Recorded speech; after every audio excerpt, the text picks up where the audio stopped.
just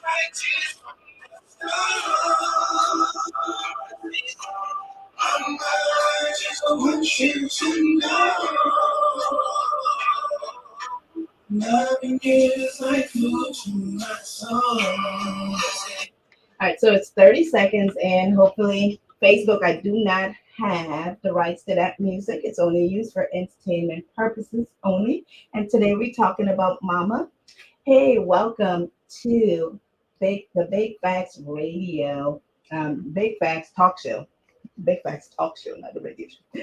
But welcome to the Big Facts Talk Show. So I have been on for a while. So I'm welcoming myself back and I'm welcoming you back. So pop on in here and come on, give me some life, give me some love. Let me know that you're out there listening. We're talking about mom today. Listen, and this month, well, last month on the 20th, I turned 60 years old. 60. And y'all, one thing that is good for me that I'm super grateful to God for is that I still have my mom with me, right? And if you were looking at anything that I post during last month, there were so many happy celebrations in my life. I thank God for each and every one of them. And yet, still, I was a little bit saddened because I lost my aunt 4 years ago, June 1st to the date. But I really wanted, I know that if she were here, she would be here with us. She would be here with me, celebrating with my grandson, my very first grandson graduating from high school and heading off to college. She would be here for it all. She would be here for the baccalaureate. She would be here for pre-commencement. She would be here for the graduation. She would be here for the graduation party. Why do I know that? Because she never missed one when it was my children. She was here for every graduation. She was here for every, whether it was high school or whether it's college. And this is her legacy being carried on. Yes, she was my aunt. Yes, she was my mother's birth sister. They were 1 year and a few months apart. Y'all, I'm gonna post their pictures. They look so much alike, even though they would not have admitted it. But I lost my aunt, but I thank God for what she was in my life, for what she helped me to accomplish. And I celebrate all these things with my children, my grandchildren, knowing that she had a big part in it. And God rest her. May she continue to rest in peace. But I still have my mom here, and I want to celebrate my mom. I want to say thank you to her for still for bringing me into this world and for contributing to who I am today. And if you have a mom, I'm sure you want to celebrate with me as well. So please put some love in the hearts. Put I love you in the comment section. Put some hearts in there. Put some I love you, mom, in there. Put something in there to tell me that you celebrate and you are thankful and grateful if you still have your mom. And if you don't have your mom, I can't truly say that I understand. I can't say that I sympathize, but I empathize with you if you don't have your mom today. But um, no buts, no if ands or buts about it. I do empathize with you. But if you have a mom right now, let's celebrate her. Let's now. I know that all moms, well, moms extra thing, but all people who became mothers are not to be celebrated because some of them were horrible. I'm sorry, that's just the truth, right? But if you have a mom, you're lucky enough to have a mom or an aunt who was like a mom or a great aunt or a godmother or a friend, a sister in the church that took on the role of a mom. There are many people that call my mom their mom in the church because she's the oldest mom in the church right now. She's 87 years old and she's the oldest mom at her church. And everybody sees me go, this is my mom. And I'm happy to celebrate and with to let them celebrate my mom. If you notice, I I posted a picture of my mom being celebrated on Mother's Day because she's the oldest mom in that church, and they just wanted to show her some love. But if you do have a mom, I want to talk to you about a couple of things today that you can do to ensure that you are taking care of mom. She took care of you. Whether it's a mom or a mom figure, like the ones I listed, she took care of you. These are some things I want you to do. And listen, I'm not forgetting dads, okay? So even if it's a dad, your parents, okay?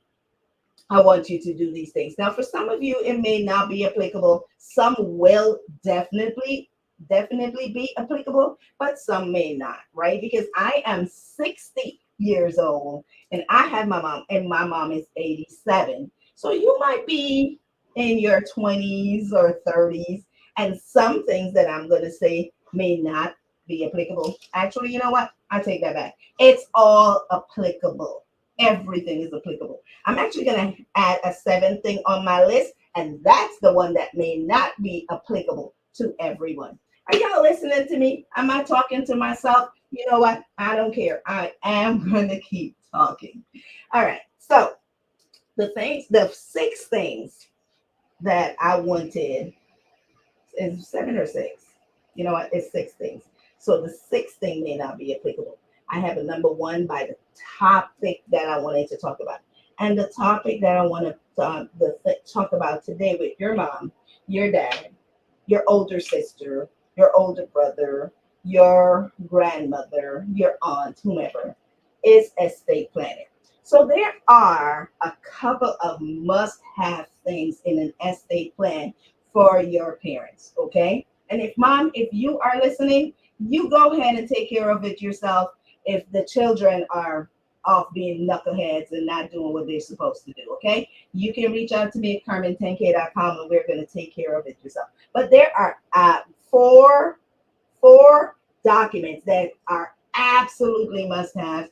I'm going to talk about five different documents, but these four are absolute must haves. And these are for every single mom, dad, aunt, uncle. It's for you. I'm talking to you. It's for you. Even if you don't have a mom, even if you lost your mom, even if you adopted a mom, or even if it's just you in the whole wide world, you need these things. Okay. All right. So the first thing that we're going to talk about is a medical power of attorney. All right. A medical power of attorney is something that stipulates what you want in case you cannot speak for yourself. Okay. It's about your health. Okay. What should happen in case you're not able to speak for yourself? Who is that person that's going to who's that person that's going to speak for you? Right? That's the medical power of attorney. Gives that person to act as your agent, act as you, right? Because you've given them that power.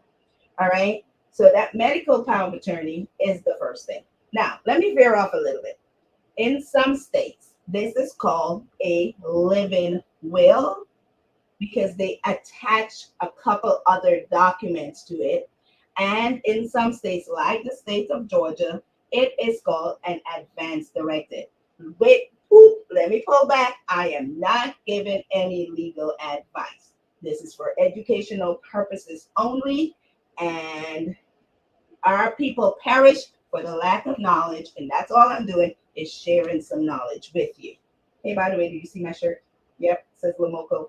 I don't know if you're reading it backward or forward, but anyway, that is my brand. Love, motivation, confidence. It is trademarked. But what else do you need other than love, motivation, and confidence? All right, let's get back to the teaching. All right, so some places it's called an advance directive, and that's because they've taken all these different documents and combined them.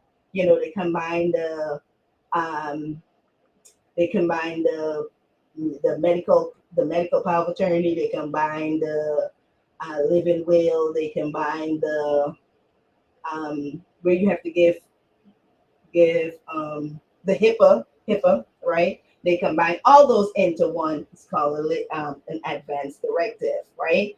So it covers someone to speak for you in the event that you are unable to speak for yourself. All right. Some people are not able to picture what that looks like. It means that you are outside, you are climbing up on the roof to fix something, you fall off, you hit your head, and you're unable to communicate because you became unconscious, or you got in a car accident, for God forbid, or you suffered an aneurysm or a stroke or something, but you are unable to speak for yourself. Not forever, maybe forever, but not forever, but you can't. So now you're going to put somebody's name down there that you trust. And hopefully, if it's you, and I'm talking to you about your moms, they're probably going to put you or your sister or your brother, one of y'all, but somebody, it needs to be done. It does not matter. And I'm going to tell you a story. I had a colleague whose client had these papers, and because they had 3 or 4 children, they didn't want to choose one over the other. So, and so they kept putting it off because they didn't want to put this one and they didn't want to put that one. Listen, because this one might not be as responsible, but then they might be upset that I put that one. And these are all real life problems that we have. But this is your life we're talking about, and it needs to be fixed. So if your mom doesn't have this, get it done, and you and your sisters and brothers get together and figure out who's going to do what. Or if you're the closest one for your mom, like you've always made all the decisions, help her to make all the decisions. You know what you've got to do. I know for me, I do everything for my mom when it comes to anything like this. So it would be me. Do I have other siblings? Yes. Are they going to be doing it? No. It's going to be me. And if that's you, if you are the me in your family, make sure that this is done, right? The living will part basically says how that person want to be treated, right? Do they want to be hooked up to machines? Do they want to be given placed on life support? Do they want to be just given um meds to be comfortable? Do they want to be fed through a tube? Do they want water? Right? These are difficult conversations to have, but they're conversations that we should have nonetheless, right? I think that's how you say that. But anyway, so that will cover that. It also states what do they want to happen? Do they want to be buried? Do they want to be interred, or do they want to be cremated? What do they want to happen with their remains? Do they want to donate themselves to science? Do they want to give any organs? What do they want to happen? Right? Those things are all in there. And it's a good thing to have these conversations now rather than later, or when you can't have the conversation. Now you're arguing about what she would have wanted, or you're even having this internal conflict with yourself. But I'm not sure what she should have wanted. I should have asked. So listen, let me help you make that very easy. Let me have the conversation with them. Okay. So say, Mom, listen, we are going to call and we're going to talk to Carmen, and she's going to treat you, because let me tell you something. I am going to treat your mom like I treat my mom. So, and that's the thing. Most of my friends, my clients, I have many older clients that I can be their daughter or I can be their younger sister. They are my friends. They are my friends. They are my friends. When I tell you that they are my friends, I'm invited to the birthday parties. Okay. I'm invited to the birthday parties. I'm invited to the barbecues. I'm giving stuff. Oh, wait, we made some juice. You have to get this juices that we have made and things like that. So I will treat your mom as I treat my mom. Your dad too. All right. So that's one, right? The medical power of attorney. Some places it's called the living will because it includes the medical power of attorney and how the person wants to be treated exactly themselves. And it's called an advance directive in other places. It includes the medical power of attorney. It includes the living will. It includes the HIPAA. It includes all 3 or 4 documents in one. And that's the advance directive. One thing else is that I assist all of my clients to do that without charge, as long as they are my client. Want to know how to become my client? Stay tuned. I'm going to tell you a little bit more about that. Okay, so The next thing is a financial power of attorney. A financial power of attorney is totally different from a medical power of attorney. Medical power of attorney deals with health things. Financial power of attorneys deals with financial things. So, should you need to do something for your mom, get money from the bank for her, go get money to pay such and such, or do something. It's not such a big deal anymore because most things are done electronically. And we're doing things that the banks do not want us to do, like trade, or your mom gave you the card and say, "Here, go do this," or whatever. You're not really supposed to do that. I mean, if your mom is unable to speak for yourself, they need to verify something. Now you can't get it done. You need that financial power of attorney, which will give you the power to act on your mom's behalf. Your dad too. You know what? I'm gonna do one of these just for dads by themselves. I'm talking about moms today. You heard the song, Mama, Mama, you know I love you. I'm talking about moms today. All right, good. So it will allow you to be able to act on your mom's behalf. Now, now, this is a legal document. And it's basically, mom, it's basically giving your daughter to act as you. So if she's not so trustworthy, you might not want to do it. I don't know. I don't know about the relationship with you and her. But she can go be you, because she is now the attorney in fact. That's what it's called, a power of attorney, because now she's the attorney in fact, and she can act as you for whatever you state on there. Okay? But that is also important in the event that she needs to handle some sort of financial situation, some sort of financial things for you, some financial things for you. Okay? So, power of attorney, financial power of attorney, those things are must have in a senior's health plan. By the way, it's must have in everybody's health plan. Everybody's sorry, not health plan, but everybody's estate plan starting when you become 18. All right, I'm losing my audience. I don't know why. Every time I start talking about good things, everybody's gone. If I'm talking about some bull crap, which I normally don't, but I see it on other things, people are talking about bull crap. There's some naked skin women. There's all kind of stuff. Y'all are all there for that. But for this, no, you're not there. All right. The next thing that you want to have is for your mom, or make sure your mom and dad have, is a will. Because the power of attorney only works while that person is alive. Now, let me go back a little bit to the power of attorney. You can have just a general power of attorney. You can have specific power of attorney. You can have a durable power of attorney. The durable power of attorney allows the person to continue acting even in the event that you are unable to speak for yourself, right? If you become unconscious or stuff like that. So there's different types. So if the power of attorney that you give them is a durable power of attorney, they can act on your behalf right now, and they can act on your behalf if you were unable to speak for yourself. But when that person dies, the power of attorney dies, and you cannot use it anymore. So it's absolutely important that there is a will in place.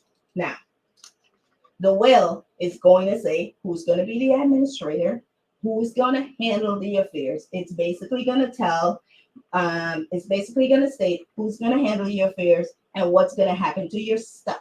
What is going to happen to your stuff? So who do you want your stuff to go to? That's what goes into your will. Now, it does not matter if you have a will, it still has to go to probate. We're not going to have the conversation about what probate is right now, but it sometimes can be a long, drawn out situation, sometimes taking people as much as 10 years and more to be able to settle. I'm in a probate thing right now that's been going on for 4 years. So, but the will lets the court, lets the judge know your wishes, and they will typically follow your wishes. Can it be contested? Yes, it can. But if whatever you have on there is airtight, it does not matter, right? But if it can be contested, things were not done properly or whatever, people can come by and contest it, and then we can still end up to probate. But if you have done it correctly, it doesn't avoid probate, but it helps them to help to make the decisions, or to keep the decisions that you wanted to have happen, right? That's your will, right? A trust, not everybody needs a trust, but some people who you might own a home, you may want to get a trust, because like I said, power of attorney dies, that signature dies, nobody cannot do anything for that. So with a trust will keep some of those assets, such as your home, outside of probate, and you wouldn't have to go through some of the things that many people are going through right now. All right. But that's another thing that you can have. The trust helps you. The will, you're definitely going to go to probate, but it's still better than no will, because no will means the state is going to decide, right? No will means the state is going to decide who gets it. And let me give you an example of what that can entail. When we have Brady Bunch families, especially, and there was mom and there was dad, and mom had some kids and dad had some kids, and now it's all of the kids, and nothing is in writing about who gets what or whatever. All of those children in within a marriage or whatever can go claim or whatever. They will follow the state's rules, right? And you can look that up if you want to. But if the person is married, and even if they wanted their assets to go to their children, but they were married and they did not write a will, their children are out of luck, right? Because based on the state law, it's going to go straight to the spouse. And now the spouse can take everything and give it to their children, right? So if that's your situation, that's something that you would want to do. All right. The trust will help to avoid that. You will state in there who's going to be the executor is the the administrator, executor, the trustee. And by the way, when you do a trust when you're alive, and I'm talking about a revocable living trust, you become the trustee. You're the grantee. You're the grantor, and you become the grantee. So you still control it until you're no longer there. Then you put whomever is going to take control, and then you put whatever you want to happen with it, and then it goes that way. All right. So that's the trust. So a couple of documents we talked about was a medical power of attorney, financial power of attorney, your will, which is your last will and testament, your trust. Okay. That does not end estate planning. Life insurance. Life insurance needs to be a part of this plan for your mom, especially if something happens and you are going to be the one that's responsible for ensuring how to take care of your mom's final expenses. And final expenses does not only include the funeral, does not only include the burial, does not only include the celebration of life activities around there. There might be additional costs. There might be medical costs. There might be costs. There might be other financial costs that they may have had that's now on you, especially if you were you had signed up, you had co-signed or something with that parent and stuff like that. But if you are anywhere responsible, you want to make sure that your parent have life insurance on them to take care of all of those expenses.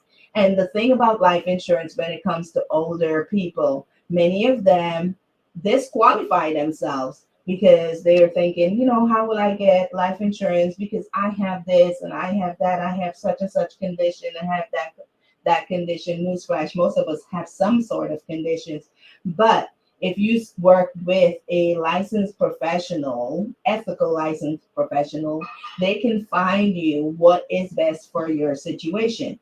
And under no circumstances do you have them call Jonathan for that $9.95 plan. I want that $9.95 plan. That $9.95 plan has a whole bunch of fine print with it. And the biggest fine print that it says right there that you can see, but you probably not see, it says options and it says beginning from, right? Those options could be $500 or $1,000. So that $995 plan will quickly turn into $100, $200, $300, depending on what it is that how much it is that you're looking for. But if you speak with a licensed professional, we can see what you need. We can tell you what you need. You know, the average anybody who can type in there what they think the average cost of a funeral is right about now. You can go ahead and type it in a comment and post it for me. What you think it is in your area, but it is not cheap, right? And this is a way that life insurance is a way for you to go fund your mom or your dad or whomever final expenses without, and you can now grieve them without worrying about the financial ramifications that this may have. All right. So that's what I wanted to talk a little bit about today. Take care of your mom, especially if your mom took care of you. Take care of your mom. If you are the one that's going to be responsible, you are going to be the one that they are going to call. Take care of your mom. Get these things done, right? I am tired, actually, to be honest with you, of getting these calls of, I wanted to talk to my mom about this. My mom passed away, and can you tell me what I could do? My mom did not have a will, but she did have a bank account. Her boyfriend was on it. What can I do now? Nothing. That's your boyfriend's money now. That's the boyfriend's money. You are not getting any of it. It's not. You're not entitled to any of it. If boyfriend walked in there and made sure that he was on there as a joint account holder. You're out, lights out. That's what we used to say when you live. You're out, lights out. That's boyfriend's money. Okay. What can I do now? The only thing you can do for her rest of her assets is to go seek a probate lawyer. You know, you can actually do it on your own. I had a cousin who did her own probate thing eventually. She did it all by herself. But I'm sure it's complicated. But I'm sure you could get it done.